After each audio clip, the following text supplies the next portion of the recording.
My sister's palm struck my shoulder with a sharp, practiced force. "This moment is not for you," she whispered through her smile. "Get off." The music was still playing when my heel slipped. Not a dramatic fall, just a sudden loss of balance, a flash of white lights, and then my knees hit the floor of the ballroom. Pain shot up my legs as my hands slapped against the polished wood. The sound cut through the room like a crack in glass. 200 guests went silent. My veil slid sideways, catching on my lashes. I tasted metal where I'd bitten my lip. Someone in the front row gasped. Someone else laughed, then stopped too late. My sister didn't even look down at me.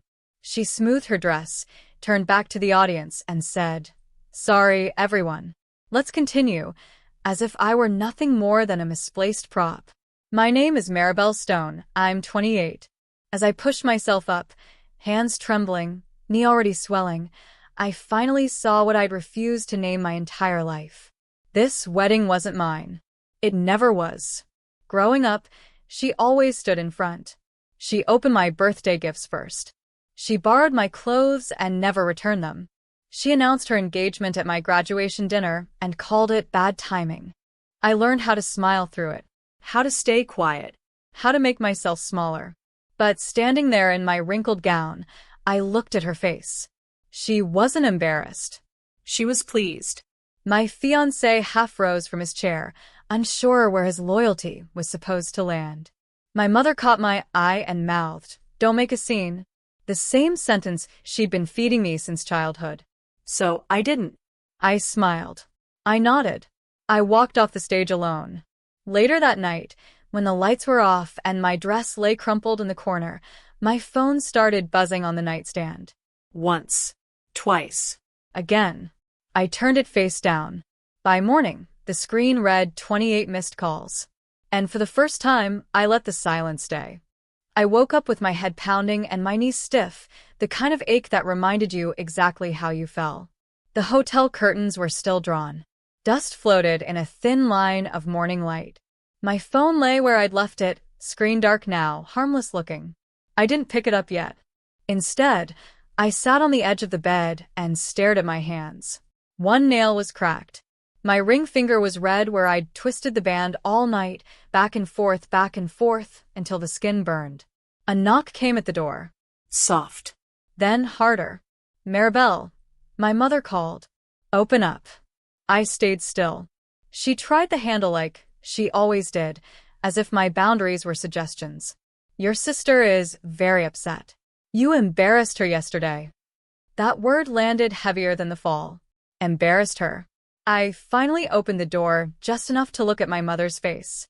She was already tired, already ready to smooth things over, already rehearsing apologies that wouldn't be hers to give. "She didn't mean it," she said quickly. "You know how emotional she gets." I nodded, automatically. The old reflex. Behind her, my sister hovered in the hallway, arms crossed, eyes swollen. Not from guilt, but from rage. When our eyes met, her mouth curved into a familiar, tight smile. "You ruined everything," she said. "Do you know how stupid I looked?" I waited for the apology that never came. My fiancé finally appeared behind them, hair rumpled, tie gone. He wouldn't meet my eyes. "Let's just calm down," he said, like this was weather passing through. That's when I felt it, something quiet but firm settling in my chest. Not anger. Clarity. I closed the door gently. Not a slam, just a soft, final click. My phone buzzed again as I leaned back against the wood. Unknown numbers now. Friends. Family. Damage control. I slid the ring off my finger and set it on the nightstand. It made a small sound when it landed, like something ending. And somewhere deep inside me, something else started to wake up. The hallway outside my room filled with voices after I shut the door. Whispering first, then sharper edges. "She's being dramatic. She always does this." I sat on the floor with my back against the bed, knees pulled in carefully so my swollen one wouldn't scream. The carpet smelled faintly like spilled champagne and cheap floral cleaner. Someone laughed down the hall. A wedding guest, still celebrating. My phone kept lighting up beside me. I finally picked it up. Text after text stacked on the screen. Please talk to your sister. This is getting out of hand. You owe her an explanation. One message from my aunt read, family comes before pride. No one asked if I was okay. No one mentioned the fall, the shove, the silence afterward. I scrolled until my thumb slowed, then stopped. There it was. A message from my sister, sent at 2:14 a.m. You should thank me. You'd have embarrassed yourself up there anyway. I stared at it longer than I should have. The words didn't sting the way they used to. They just clicked into place, like the last piece of a puzzle I'd been forcing wrong for years. A knock came again, this time softer. It was my fiancé. Maribel, he said through the door. Can we talk? I opened it just enough to see his face. He looked tired, frustrated, not worried. You could have handled it better, he said carefully. Your sister didn't mean to hurt you. And now everyone's upset. Everyone. Not me. I nodded once. Closed the door again. That was the moment I stopped waiting for someone to choose me. I packed quietly. Not everything, just the essentials. Phone charger. Flats. My grandmother's old watch from the dresser drawer. I hesitated, then took it. The second hand was scratched and slightly crooked, but it still worked. As I zipped the bag, my phone buzzed again. A voicemail notification. From a number I didn't recognize. The transcription loaded slowly. Maribel, this is Daniel Harper calling about a legal matter involving your family. I sat very still as the words finished appearing, and realized my sister had no idea what was already in motion. I didn't listen to the voicemail right away. I sat there with my phone in my hand, bag at my feet, the hotel room too quiet now that the hallway drama had moved on without me. My knee throbbed in slow, dull pulses. The watch from my grandmother rested heavy against my wrist, its scratched face catching the light every time I moved. I finally pressed play. Maribel Stone. The voice said again, calm and professional. My name is Daniel Harper. I represent the estate of Eleanor Stone. I've been trying to reach you regarding documents that were recently located. It's important we speak as soon as possible. My grandmother. She died 3 years ago. Quietly. In her sleep. We were told there was nothing left but debts and old furniture. My sister had handled most of it. She was better with paperwork, my mother said. I listened to the message twice. Then a third time. The second hand on the watch ticked unevenly, just like it always had. Another knock came. Firmer this time. Maribel. My sister snapped through the door. Stop hiding. You're making this worse. I didn't answer. She tried the handle. Locked.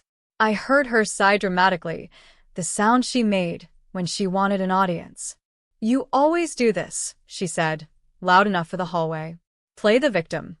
I looked down at my phone, at the missed calls climbing higher, at the voicemail icon sitting quietly at the top. For the first time, I didn't feel small. I felt ahead. I texted back one number only. This is Maribel. I can talk now. The reply came almost instantly. Thank you. I'm glad I caught you today. There were some oversights in how your grandmother's affairs were handled. Outside the door, my sister laughed softly, already rewriting the story for anyone who'd listen. Inside, I picked up my bag, slid the watch fully onto my wrist, and opened the door just long enough to say one thing. You should stop calling me, I said calmly. You're going to need that energy later. Her smile faltered, and I walked past her without looking back. I left the hotel through the service exit, the one that smelled like bleach and old linens, not roses and champagne. The morning air was sharp against my face. It felt earned. Daniel Harper met me 2 blocks away, inside a quiet cafe that still had yesterday's pastries in the case. He stood when I approached, shook my hand once, then sat back down like this was any other Tuesday. I'll be direct, he said. Your grandmother was meticulous. He slid a thin folder across the table. My name was typed neatly on the tab. Not my sister's. Not my mother's. Eleanor Stone amended her will 6 months before she passed, he continued. She was concerned about how certain family members handled money. And honesty. My throat tightened, but I didn't interrupt. She placed assets into a trust, he said. Property. accounts, a small business interest. Everything was to be disclosed to you on your 30th birthday. I laughed once, short and hollow. That was last year. Yes, he said calmly, which is why she also included a clause. If the information was withheld or altered by anyone with power of attorney, the trustee was instructed to release everything immediately. My phone buzzed on the table. My sister again. I ignored it. Daniel opened the folder. Documents. Signatures. Dates. And one page that made my breath catch, a copy of a power of attorney form. My sister's name. She submitted notice claiming there was nothing of value, Daniel said. That appears to be false. I stared at the paper until the letters blurred. My grandmother's watch ticked softly against my wrist. What happens now? I asked. Daniel met my eyes. Now we correct the record. Legally. My phone buzzed again. And again. Finally, a text came through. Why is a lawyer calling me about Grandma? What did you tell him? I set the phone face down. Daniel closed the folder. She'll be contacted formally by the end of the day. Outside, a delivery truck backfired. I flinched, then steadied myself. For the first time since the fall, I smiled, not because it hurt less, but because I knew. She hadn't pushed me off a stage. She'd pushed herself into the light. By the time I reached my apartment, my sister had left 12 voicemails. I didn't listen to any of them. I changed out of the dress that still smelled like champagne and sweat, folded it once, and placed it in the back of the closet. Not to save it, just to put it somewhere it couldn't stare at me anymore. My knee was purple now, swollen in a way that made walking slow and deliberate. Good, I thought. Let it remind me. Daniel called just after noon. She's not taking it well, he said evenly. She claims there's been a misunderstanding. I pictured my sister's voice. Smooth when she lied, sharp when she didn't get her way. There's more, he added. The trust includes the house your grandmother lived in, and the antique shop on Maple. It's been quietly profitable for years. The shop. My sister had sold off the inventory within weeks of the funeral. Said it was junk. Said no one wanted it. My hands curled into fists. Daniel continued, the court will likely view this as intentional concealment. I thanked him. Hung up. Then my mother called. I answered this one. Why are you doing this? She asked, already crying. Your sister is beside herself. She says you're trying to destroy her. I leaned against the kitchen counter and closed my eyes. The refrigerator hummed too loudly. A neighbor's dog barked twice, then stopped. I'm not doing anything, I said quietly. I'm just not covering for her anymore. There was a pause. A real one. She was just trying to protect the family, my mother whispered. I looked at my reflection in the microwave door. Tired eyes, split lip finally healing. I was family too, I said. That night, I finally listened to one voicemail. My sister's voice cracked halfway through, anger slipping into panic. You don't understand what you're doing, she said. Call me, please. I ended the message before she finished. The watch on my wrist ticked on, steady and uneven. And for the first time, the silence didn't feel lonely. It felt earned. The formal notice arrived the next morning. Not to me, to her. Daniel forwarded the email first, then the certified letter followed an hour later, like punctuation. I didn't celebrate. I made coffee, black, even though it upset my stomach, and watched the steam curl toward the ceiling. My sister called once more. I answered. She didn't yell this time. That scared me more. They're saying I committed fraud, she said, voice thin, controlled with effort. You know that's not who I am. I said nothing. You always twist things, she continued. You always make yourself look small so everyone feels sorry for you. I stared at the watch on my wrist. The second hand hesitated, then jumped forward. I didn't twist anything, I said. I just stopped lying. Her breath caught. For a split second, the truth almost made it through. Then she recovered. If you drop this, she said quickly, we can fix it. I'll apologize. Publicly. I'll tell everyone the fall was an accident. I almost laughed. That's the problem, I replied. You still think this is about the wedding. Silence. I imagined her standing in her kitchen, phone pressed to her ear, running numbers in her head instead of memories. You don't get to rewrite this, I said softly. You already tried. She hung up without saying goodbye. Later that afternoon, my fiancé came by to collect the rest of his things. He moved carefully, like a guest who knew he'd overstayed. I should have helped you up, he said at the door. I froze.